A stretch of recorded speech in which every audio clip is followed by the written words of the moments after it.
India Pakistani আর্টিস্টদের ban করে দিয়েছে। শোয়েব আখতার, শাহিদ আফ্রিদি, আতিশ আসলাম সবাইকে ব্যান করে দিয়েছে।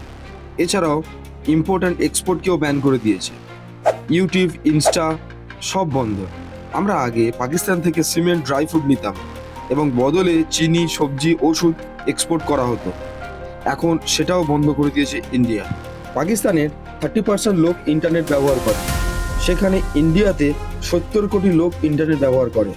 পাকিস্তানের ক্রিয়েটারদের কামাই হতো ইন্ডিয়ার উপরে। শোয়েব আখতারের 3 মিলিয়ন ফলোয়ারের মধ্যে 80% ইন্ডিয়ান। এরা ইন্ডিয়া থেকে পয়সা কামিয়ে পাকিস্তান সরকারকে ট্যাক্স দিত। অন্য দিক থেকে দেখলে টেররিস্টকে পয়সা আমরাই দিতাম নিজেদের অজান্তে। এক্সপোর্ট বন্ধ হওয়ার কারণে পাকিস্তানে এখন মেডিসিন নেই।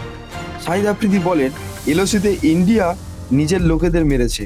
এরকম লোকেদের ভিডিও দেখে আমরা ওদেরকে পয়সা কেন দেব?